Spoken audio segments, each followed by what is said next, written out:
Good Shabbos. This week's parsha is Vayishlach, and as the portion opens up, we have Yaakov sending messengers to Esau to tell him he's returning to his family. And some of the commentaries are bothered by the fact that Esau lives in Seir, which is on the other side of the Jordan. Yaakov is going back to his family Yitzchak, who lives in the land of Canaan in Israel. And notifying Esau is just looking for trouble, unless you're looking for a reconciliation. But Yaakov seems to be very fearful of meeting Esau. And when he sends the messengers, he gets back a message from those people that he sends that Esau is actually coming with 400 men. And Yaakov becomes very fearful. So why did he create all these troubles? Then we go to the end of the story, and we see that when Esau actually does come to Yaakov, he seems to be interested in reconciling. Because it says, Vayaretz Esau l'krasa, Esau runs to meet him, Vayechabkeu, and he hugs him, Vayipa al tzavarv, and he falls on his neck, Vayishakeu, and he kisses him, Vayivku, and they cry. They seem to have a reconciliation, they seem to be getting together. Esau seems to have forgotten his original complaint and his problems. He says that he has become wealthy, he has a big family, he has 400 men with him, he's strong, he doesn't need Yaakov. And therefore, it seems that the problems are solved. But yet, when Yaakov reacts to this, and Esau then offers to travel with Yaakov and say, "Hey, I'll come with you," and Yaakov says, "No, I'll meet up with you later in Seir, in the land where you come from." And he says, "Well, I'll at least send some men with you." He says, "No, don't bother. I'm fine." And he had said to him that he's going to go to the land of Seir and meet up with him eventually, but that's not what happens. What happens is, it says, Esau goes Ladarko Seir, he goes his way to Seir, and Yaakov goes to Sukkos, and which is in the land towards the land of Israel, and he never goes to Seir. So Yaakov seems to have lied to him, and he's no longer interested in living with Esau and reconciling with Esau. But yet Esau seems to want to reconcile with him. So I've heard many years ago an interesting idea that, in a sense, what's happening is Esau really does feel inadequate. Esau wants to be part of the Yaakov Esau story, so to speak. He wants to become close to his brother. He wants to identify with him. And that might come from a place of insecurity, or it might come from just a love of brotherhood. But one way or another, he wants to get together with him. Yaakov, on the other hand, he wants to be independent. He really wants to go his own way. He now is going to create his own nation, his own community, his own family, his own religion, his own culture. He wants to be separate from Esau. And therefore, he lies in a sense. He says, "I'm going to meet you in Seir," but in actuality, he has no inclination to do that. He wants to be separate. And we saw that really in the other parsha in regards to Lavan.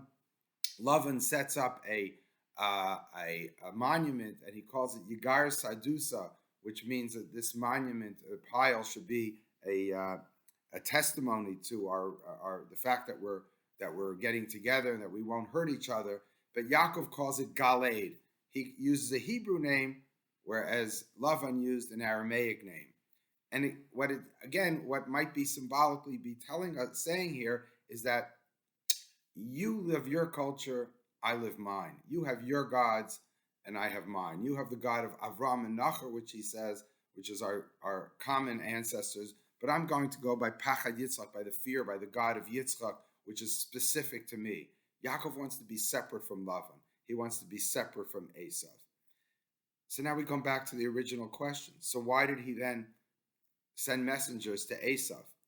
There's another medrash which is quite interesting. Right after the story, it says that Dinah, Yaakov's daughter, was raped by Shechem, by Shechem, the son of Hamor. And the Medrash says actually that this was a punishment for Yaakov, that Yaakov, when he was meeting Esau, he put Dinah in a box. This is not in the text, this is Midrashic, but they're saying that he was hiding Dinah from Esau because he didn't want Dinah to have to marry Esau. And therefore he was punished. You hid him from Esau.